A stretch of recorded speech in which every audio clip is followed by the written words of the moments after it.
This scam used AI to clone human voices and trick people into sending money within minutes. Across the US, UK, and parts of Europe, families reported urgent calls that sounded exactly like their own children or relatives. Victims were told there had been an accident, an arrest, or an emergency that required immediate payment. The voices were not actors, they were generated using short audio clips taken from social media apps and messaging apps. In many cases, thousands of dollars were transferred before the call even ended. Authorities, including the Federal Bureau of Investigation and Europol, began tracking a sharp rise in these impersonation scams. Some incidents reported losses ranging from a few thousand to over $50,000 in a single call. What made this scam different was not just the technology, but how convincingly it turned trust into immediate financial action. By the early 2020s, voice cloning technology had quietly moved from research labs into publicly accessible tools. Anyone with a short audio sample could now generate a realistic human voice within minutes. At the same time, people were sharing more voice content online through videos, voice notes, and social platforms. This created a massive, unprotected pool of audio data that could be copied without permission. Families were already used to receiving calls and messages across different apps and numbers. Trust was no longer tied to a single phone number, but to the sound of a familiar voice. In several reported cases across the US and UK, victims believed they were speaking directly to a loved one in distress. What changed was not communication itself, but how easily identity could be replicated without detection. The scam typically began with collecting small pieces of audio from publicly available sources. Short clips from social media videos, voice notes, or even recorded calls were enough to build a usable voice model.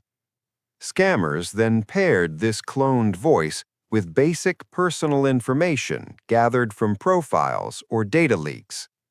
They identified close family relationships to choose the most effective target for emotional impact.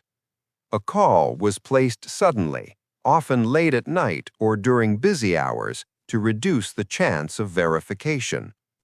The cloned voice would speak first, creating immediate recognition and lowering suspicion. In multiple cases reported in Europe and Asia, victims said the voice matched tone, accent, and even speech patterns. At that moment, the scam shifted from unknown caller to trusted family member, without any visible warning. Once the call began, the scam moved quickly to create urgency and emotional pressure. The cloned voice would describe a sudden crisis, such as an accident, arrest, or medical emergency. A second person often joined the call, posing as a lawyer, police officer, or hospital staff member. This created a layered scenario that made the situation feel structured and real. Victims were instructed not to hang up and not to contact anyone else during the call. Payment methods were directed toward wire transfers, gift cards, or cryptocurrency to avoid traceability. In several documented cases, victims stayed on the call while completing the payment in real time. The combination of familiar voice and controlled urgency removed the usual pause people take before verifying information. As the method proved effective, the scam expanded across multiple regions with slight variations in execution. Criminal groups began automating parts of the process, allowing multiple calls to run simultaneously. Voice cloning tools improved rapidly, producing clearer and more natural speech with minimal input. In some cases, background noise, such as traffic or hospital sounds, was added to increase realism. Reports from Asia and Europe showed the same script being adapted to local languages and accents. Victims ranged from elderly parents to working professionals who had no prior exposure to such scams. Losses accumulated quickly as repeated calls targeted different members within the same social networks. What started as isolated incidents became a scalable system built on accessible technology and shared human behavior. Despite the realism, several patterns began to emerge across reported incidents. Calls often created extreme urgency and discouraged any attempt to verify the situation. Victims were told to stay on the line, preventing them from contacting the actual family member. Payment instructions were always immediate and directed toward irreversible methods. In many cases, the caller avoided answering unexpected questions or kept responses very short. Background details sometimes felt generic, even when the voice sounded accurate.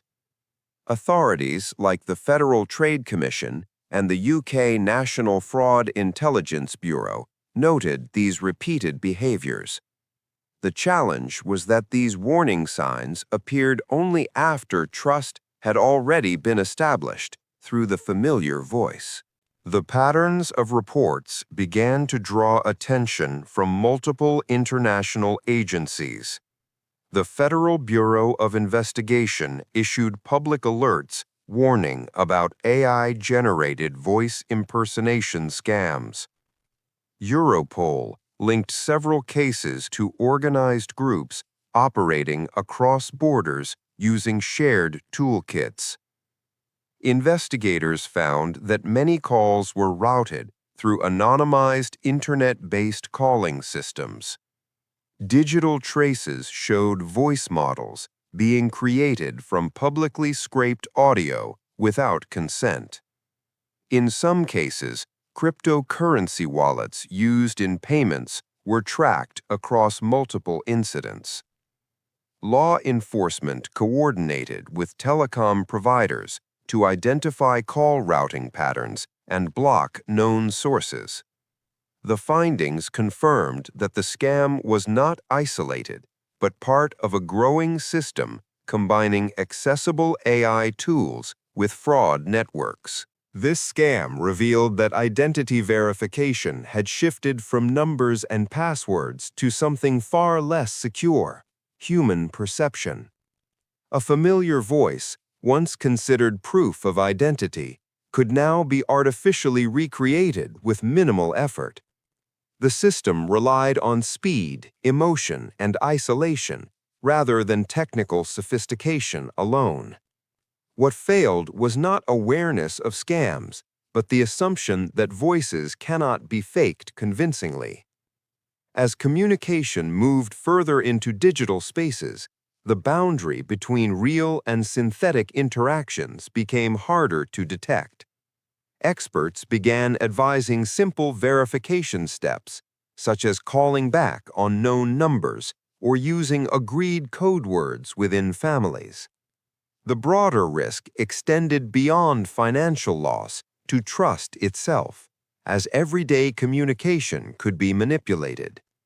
The long-term lesson was clear: verification must evolve faster than the technology that imitates it.